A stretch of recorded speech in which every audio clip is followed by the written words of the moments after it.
So this first section, this little video, is on a review of solving simple equations. It's based on this chapter, chapter 8 in the textbook.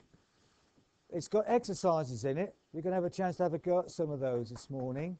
But the exercises and the solutions are on the Maths at Lowestoft College site, so you can always look at them in there, okay? So let's look at some of the examples that are taken from the text. So don't look at them in particular because I want to look at them together now. Here's the first one. Start off with something quite straightforward. 4 times some unknown equals 20. Remember, no symbol between the 4 and the x means times. So if I want to find out what x is, what do I do? Sorry? Divide, no, not divide by 20, divide by 4, yeah. X is multiplied by 4, so to get rid of that multiplied by 4, divide by 4. 4x equals 20. It's obvious, this one, really. You can see it's 5, the answer, okay? But what we're basically doing is, if I want to get rid of that 4, if I divide by 4, I can cancel those 4s out, leaving x. That's the idea. But if I divide that side by 4, I must also divide that side by 4. So divide both sides by 4, x equals 5. Pretty straightforward, okay? Now this is a combination of multiplications and divisions. 2x divided by 5 equals 6. That's how we might say it. The x has been multiplied by 5 and divided by, multiplied by 2 and divided by 5. Does it matter which order I do that in? If I think of a number, does it matter if I multiply and then divide, or divide and then multiply? No. Okay. If I think of a number like 3, times that by 2, I get 6, and then divide by 3, I get 2. It doesn't matter if I divide the 3 by the 3 first to get 1, then times by the 2, I still end up with 2. So the order of multiplication and division doesn't matter. I want to get rid of the 5. How do I get rid of the 5 on the left-hand side here? Times by 5. If I times that by 5, they cancel. And that's okay so long as I times that by 5. Okay? How do I get rid of the 2? Divide by 2. Because then they cancel. But I must also divide the other side by 2. So which order I do that in doesn't matter. So what I'm going to do is say, okay, I'm always tend to try and get rid of the division bit first. So I'm going to multiply both sides by 5. 2x equals 30. And then I'm going to divide by 2. X equals 15. You might want to, if you're looking at this, prove that doing it the other way around also works. How about that one? A minus 5 equals 8. Use a different colour. A minus 5 equals 8. How do I get rid of the minus 5? Middle. Add 5. If I add 5 to this side, can you see minus 5 plus 5, they're gone. So that's okay so long as I add 5 to this side as well. Okay? So adding 5 to both sides, A equals 8 plus 5, 13. Okay? So I can add, multiply, divide, subtract. I can do anything I like to both sides of the equations. As long as I do it to both sides, it's okay.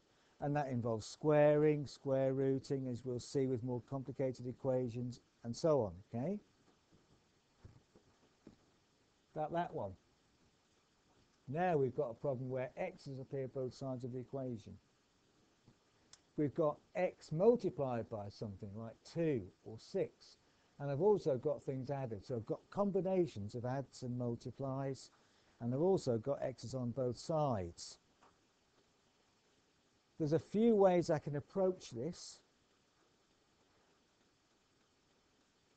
I would always be tempted to try and get only x's on one side first. And if you look at this, I've got 6 lots of x on this side and 2 lots of x on this side. So if I subtract 2x from both sides, so let's rewrite it.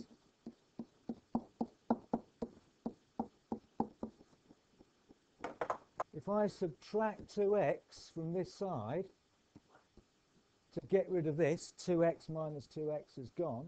That's okay, so long as I subtract 2x from this side as well, leaving just 4 lots of x. I could have gone the other way. I could have subtracted 6x from this side to leave nothing. But then I'd have had to sort of subtracted 6x from this side as well, and that would have left minus 4x. It would still work, but avoid negatives if you can. Okay, so subtracting 2x from both sides, 4x plus 1 equals 9. Okay, get x as just on one side. And now it's a similar sort of idea that we had before. I've got to try and get x on its own. X is times by 4 and 1's been added. Now I've got a combination of things that are added and things that are multiplied. How would I get rid of the 4 times by 4? Divide by 4. I could do that. If I divide by 4, I'd get rid of that 4. They cancel, leaving just x. However, I've got to remember, if I divide by 4, every term on both sides has got to be divided by 4. I'd have to divide that by 4, which would leave a quarter. And I'd have to divide this by 4, which would leave 9 over 4. Doable, but awkward. So instead of the first thing I do is divide by 4, instead I get rid of the number. So if you've got combinations of things that are added and multiplied, get rid of the addition bits first. Subtract 1 from both sides. 4x equals 8. Now you can see dividing by 4 is going to be nice and easy to do. Divide both sides by 4, x equals 4. Spot the deliberate mistake, of course. X doesn't equal 4, x equals 2. Thank you for that. Okay. Next one. Okay. Have a look at this. How might we go about looking at this one? We've talked about brackets. What do we do when we have brackets? We can expand them, which means multiply out the brackets. We might do that in this case. So if I expand the left-hand side, what do I get? Hopefully you get 3x minus 6 equals 9. Now thinking about the one we've just been doing, add 6 to both sides. 3x equals 15. Divide by 3, x equals 5. Okay. However,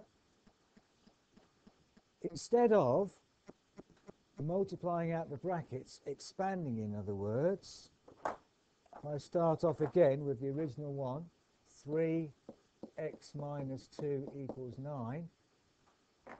If we look at this, and it's worth noting, that means the 3 is times by this whole bracket.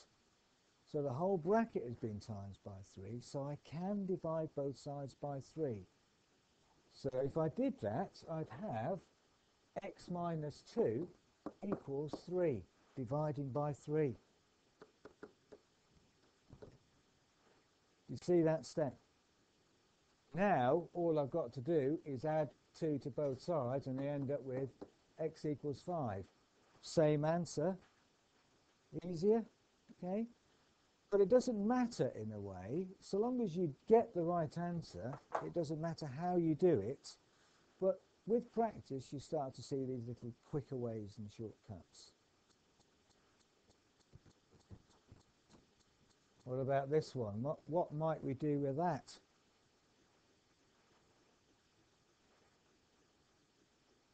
The first thing I would do here is expand the brackets. So expand the brackets on both sides and then collect together like terms. Be careful, because if we here look, We talked about this last time. Negative 2 times this bracket. Negative 2 times r is negative 2r, but negative 2 times negative 4 is plus 8, yes, minus times a minus. So you've got to be careful with the signs when there's a negative outside the bracket. So hopefully you get 4 times 2r is 8r. 4 times negative 3 is negative 12. Negative 2 times r is negative 2r. Negative 2 times negative 4 is positive 8. 3 times r is 3r. 3 times minus 3 is negative 9, minus 1 at the end. Now we collect together like terms, numbers and r's. If we look at the left-hand side, 8r minus 2r is 6r. And minus 12 plus 8 is minus 4. So all that lot collapses down to that. Equals 3r minus 9 minus 1 is minus 10. Now see if you can finish it. We've looked at an example very like this already. Get r's on the same side, on one side only, and then solve. Okay. I would subtract 3r from both sides because that's the smaller amount. 3r taken away from the left-hand side leaves just 3r minus 10. I've got rid of the 3r on the right-hand side. Now add 4 to both sides. Minus 10 plus 4 is minus 6. Divide both sides by 3. R is negative 2. It's all about building up your skills, practicing. Let's look at this one now. It's a bit of an awkward one.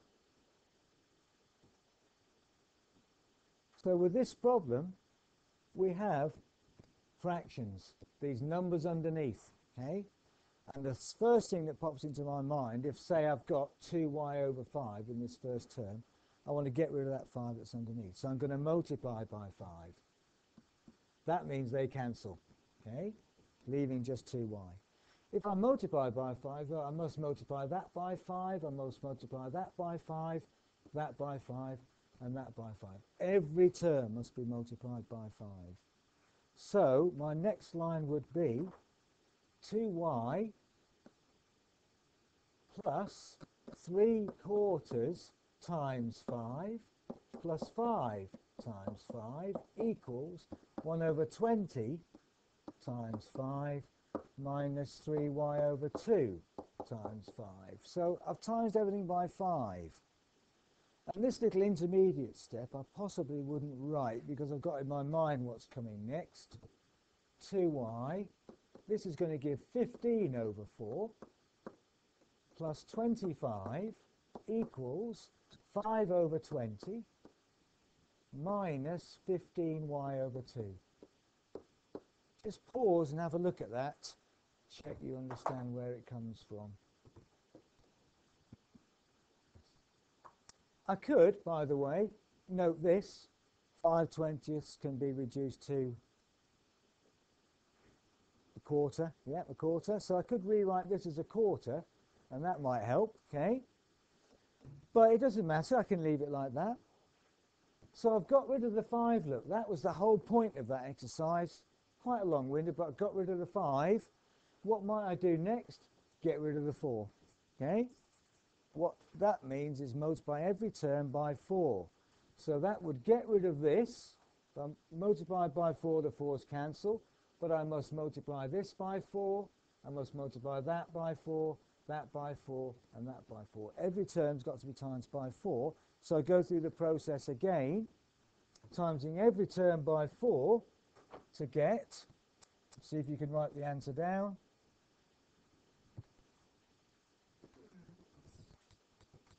So first term I get 2 times 4 is 8y. The next one, 15, the 4's cancel, which is the whole point, leaving just 15. 4 times 25 is 100.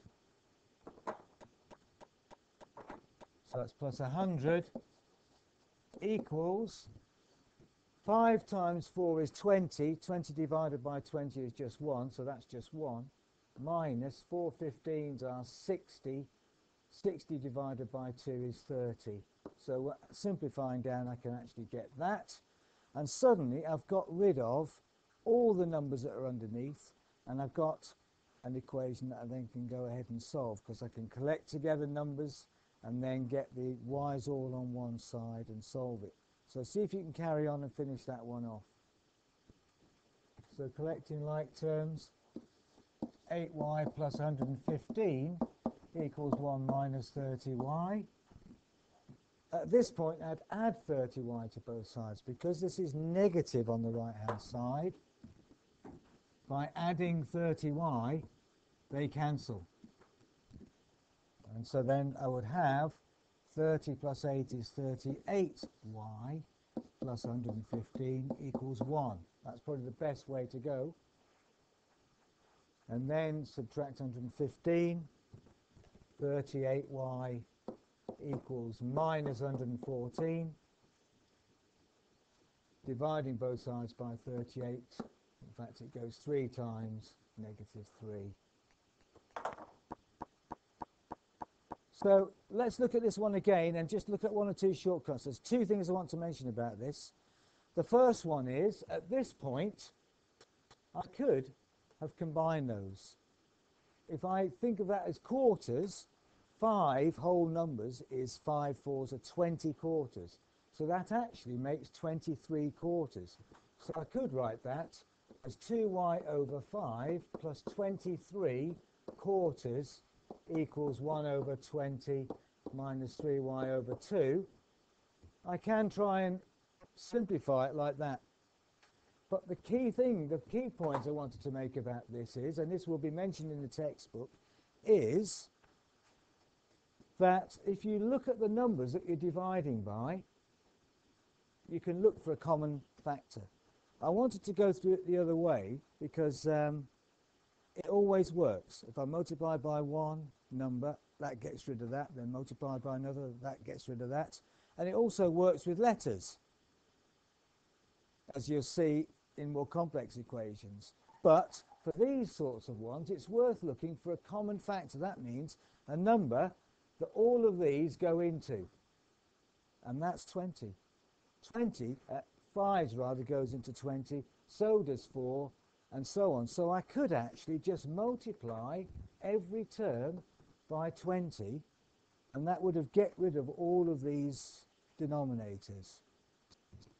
If we look at it, that leaves us with, if I times the first term by 20, I get 20 times 2 is 40y over 5. Times the next one by 20, well, 10 is 230, so that's 460 over 4, equals 20 over 20, which is 1, minus 60y over 2. And then we can tidy up. 5 into 40 goes 8. 4 into 460, 230, 115, equals 1 minus 30y. And suddenly we're at that line we were at before, and we can carry on from there. So looking for a number that all of these go into to try and speed up this process of getting to the point where we've got no denominators is worth thinking about. But it's all what you see. There's no one way to do these things.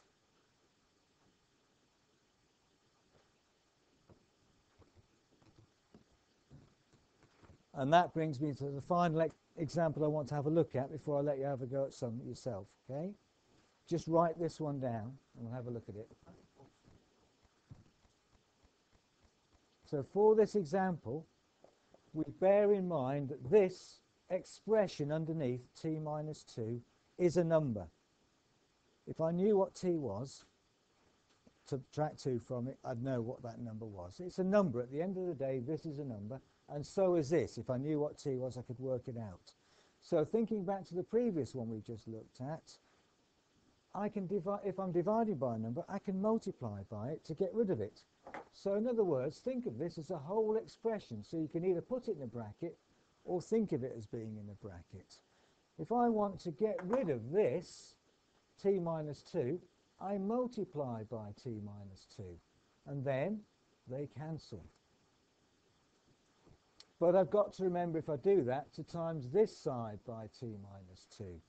So I can get rid of the t minus 2 that's underneath by multiplying both sides by t minus 2.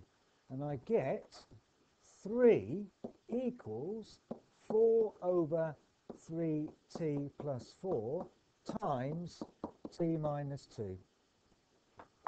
So I've not solved it yet, but at least I've shifted that t minus 2, which is underneath, to the top.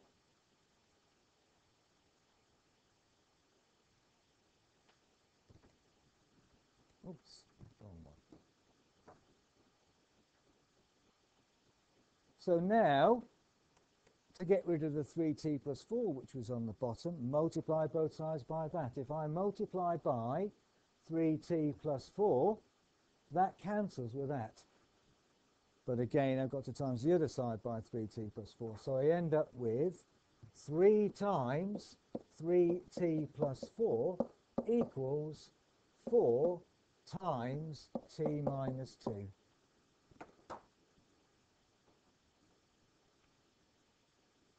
If we look back at the original question here, look, and compare it with this, you can see that actually what's happened is the t minus 2, which is on the bottom on that side, has come up and multiplied on this side, and the 3t plus 4 underneath on the right-hand side has come up and become a multiplier on the left-hand side. This idea of cross-multiplying that you might have come across. But that's what's going on really, we've just been talking about.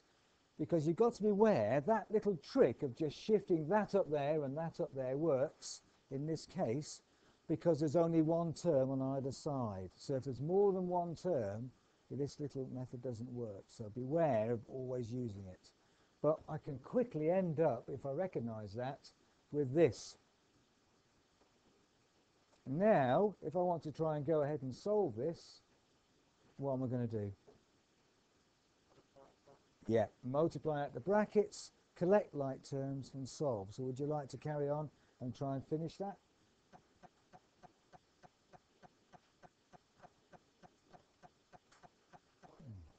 So, expanding out, 3 times 3t is 9t, 4 3s are 12, 4 times t is 4t, minus 8. I'd subtract 4t from both sides because that's a smaller amount. So 5t plus 12 equals minus 8. I'd subtract 12 from both sides, get rid of this plus 12. So 5t equals minus 20. And then I divide both sides by 5. T equals negative 4.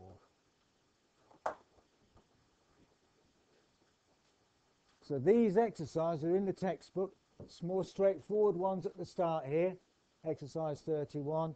Well, I'm looking at around about page 62, 63, so if you've got your textbook here, you can look at your textbook. And then this exercise, some with fractions in, look. And then finally, some practical problems that involve setting up the little equations sometimes to solve them. So have a look at some of those. But I've only put 1 or 2 questions for me at each exercise here. There are more, so I'll just give you 5 or 10 minutes to have a look at some of those questions.